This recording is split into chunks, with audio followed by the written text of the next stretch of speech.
It's not every day that we get to work with professional athletes, especially not bodybuilders. And that's exactly what we're doing here today. We're going to build a very unique item that happens to be a sword as a presentation trophy for a bodybuilding competition. And that asshole back there couldn't wait 30 extra minutes for me to get here with the camera, so he's already gotten started. With that said, ladies and gentlemen, let me present to you our very first build from Solo Leveling.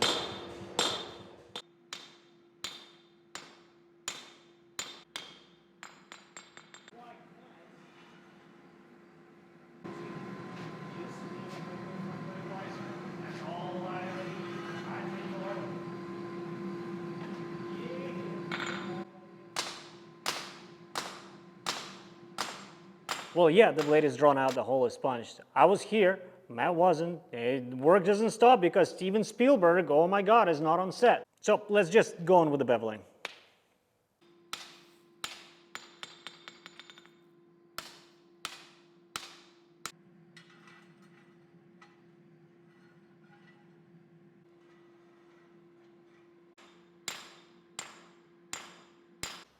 The best way to bevel your blade is to angle your stock just a little bit, according to the intended angle of the bevel, and compensate with an equal angle with the strike of the hammer. Remember, I prefer to strike with the shoulder because it's easy on my wrist and easy on my elbow. Plus, I generally use a heavier hammer because I find it to be not only more efficient, but less exhausting to work with. However, I'm a small guy and I would like to have some gains, and in order to have gains in the gym, you need proper nutrition.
Now that the blade is fully forged, and you guys got to at least see some of that thanks to Ilya, it's time to move on to doing what I do best, and that is grinding the blade. And I will be filming myself because I'm fully capable, even though Ilya doesn't come in to the shop on Tuesdays because he has to walk the dogs those days. And yet somehow he doesn't understand when I'm delayed because I actually have real children. Priorities.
By the way, I'm fully aware that this is not the most requested item from you guys from Solo Leveling. This just happens to be what was commissioned, and I thought, hey, we might as well record it, it'll make a great video. I promise we will return to Solo Leveling. Stay tuned.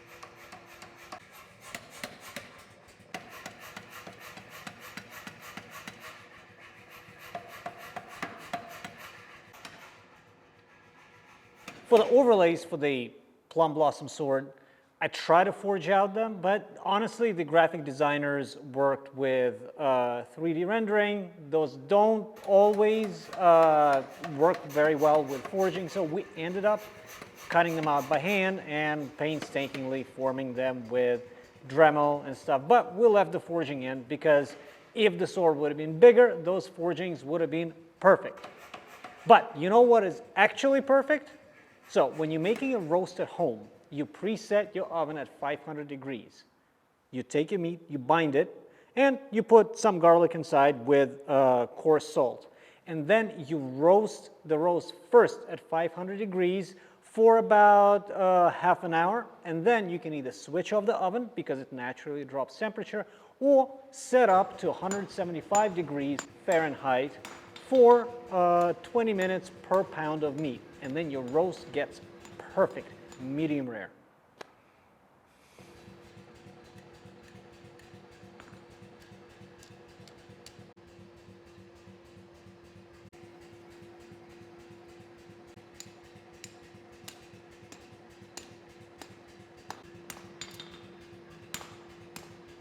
Some of you may be wondering why we're forging these overlays out of steel when clearly in the game they need to be of golden color.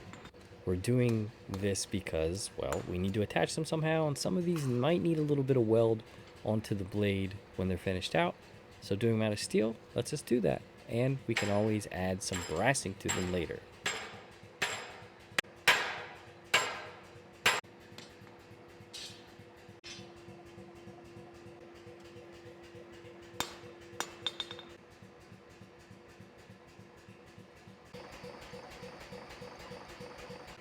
While Ilya continues to forge the oversized overlays that we won't end up using, I'm going to go ahead and move on to drilling the holes into the blade that will create the attachment points for said overlays.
All right, so at this point we have our blade ready for heat treat. I got my holes drilled in where our scrolls that we forged will be riveted on.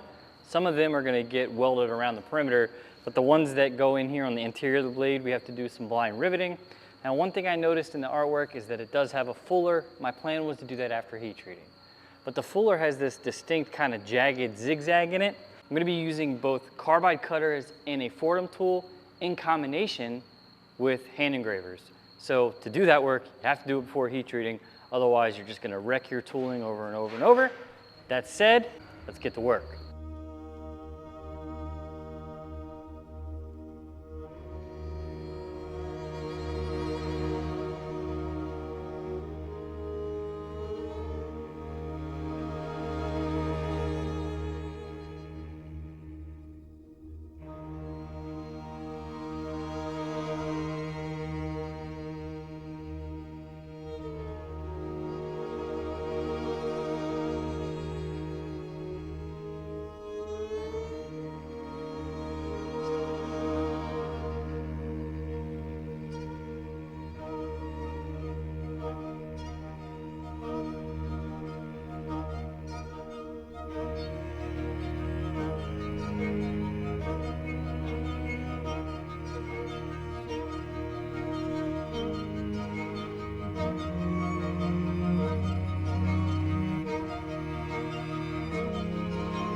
Look at the grinder guy using a hammer and chisel.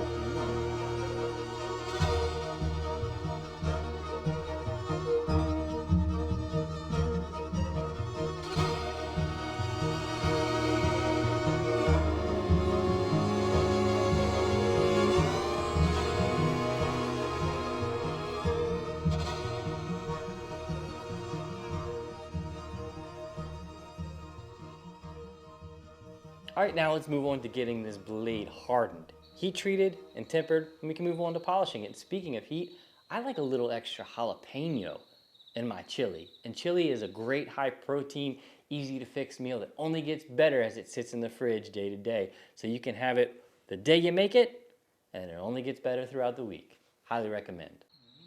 Heating up handsomely.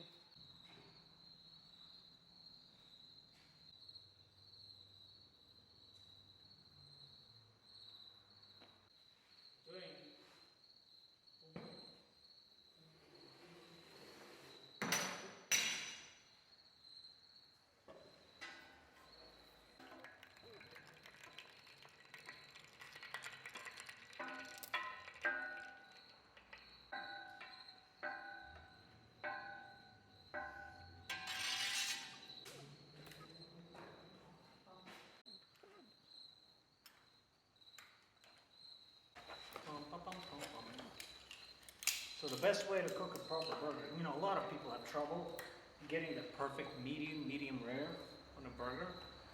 But the way you do it, you don't smash it when you put it on the grill. You let the natural moisture inside be trapped as the outside sears. And that's your tip.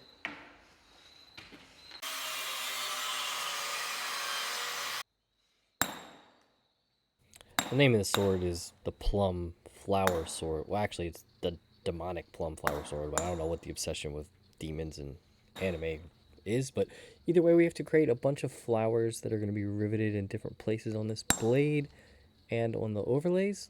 To do that, little hammer and chisel work gets the job done.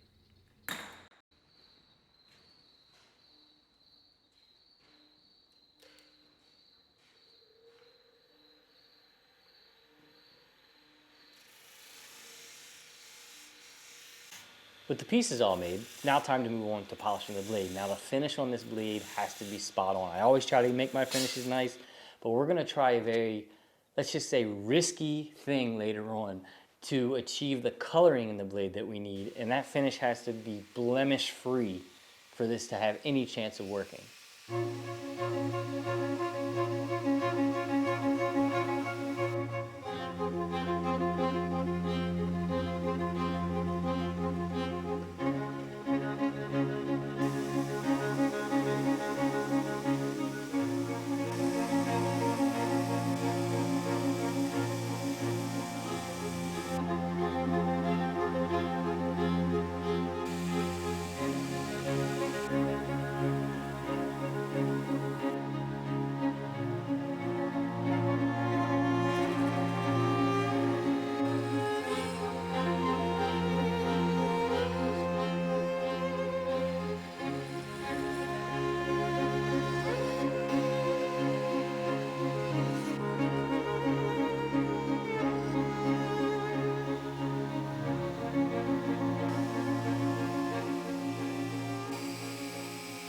A lot of times when you're working with these pop culture video game or anime images, you're working with a graphic designer's idea of what a cool look or kind of a graphic skin is supposed to be. So if they want to make a sword more katana-y, they apply this surface. If they want to make it more Damascus-y, they apply another surface. However, they don't have an understanding of how the object actually is made or actually has to exist in the physical reality. So in order to replicate what we see in the images, I took a pipe and went to the grinder narrow wheel to strike in all those Ito wrap or katana wrap lines, and then went in with a Dremel and an angle grinder to kind of push the lines in and sculpt everything how it's supposed to be. However, in the images, that wrap blends out over here. There's no point of attachment here, and blends out to the pommel because it just washes out and turns into something else. However, you know what does not ever wash out? Never underestimate the power of radish sprouts in your sandwiches. They provide a really spicy, earthy, crisp overtaste and really make your lunch.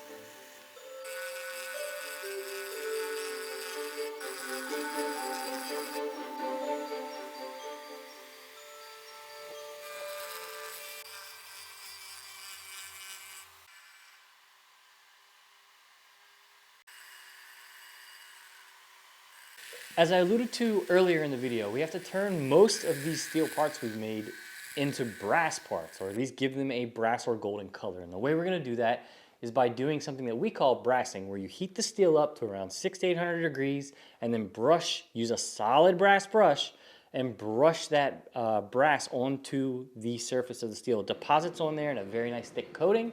It's much more durable than, say, plating, and it allows us to patina or polish that brass afterwards. We've done this on swords in different pieces and videos and tons of projects for years and years. It's traditionally used in blacksmithing for, I don't know, centuries.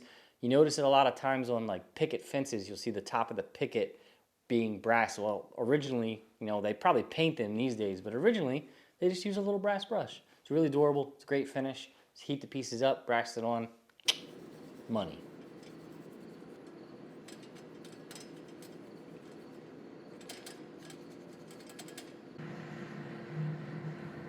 One of the most noticeable things about this sword is that it has a scarlet red blade, and we're going to attempt achieving this color using a process of anodizing. Remember, the definition of anodizing is decorative protective oxide on the surface of the metal. So to achieve that, the blade is fully polished and degreased. It is stuck in the kiln at around 550, 560 degrees and is constantly washed. The end result for us turned out to be fairly blotchy, and I personally didn't quite like it, although it was very close.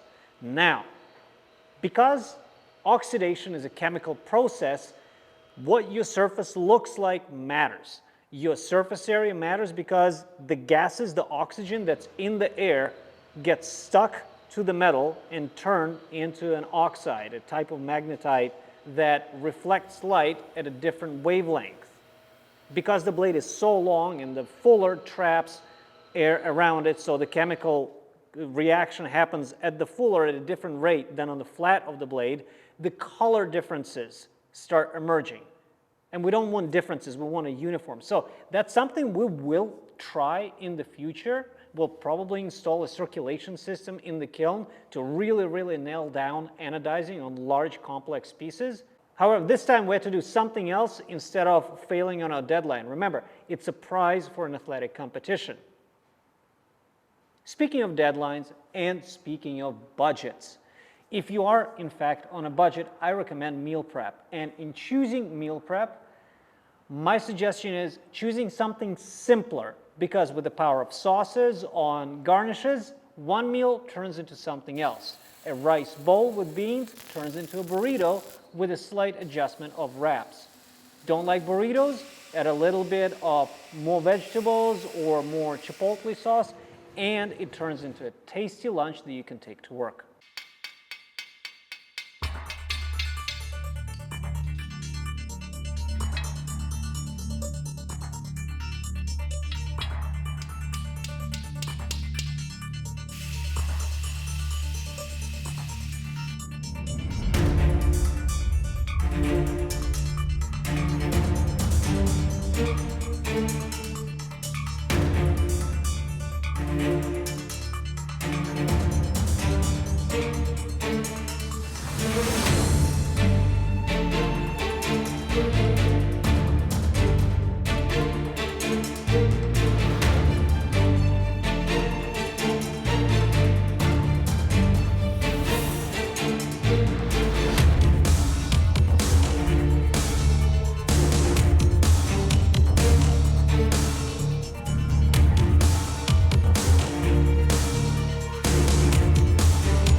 right, that was really, really cool to be able to make a trophy to honor somebody who's dedicated their life to the art of bodybuilding. Congratulations to him for winning once again. If you guys want to see some pieces that we've dedicated our life to making, swords like this and knives are on sale right now during our fall blade sale on thatworks.shop. Be sure to tell us in the comments below what builds you'd like to see us do next.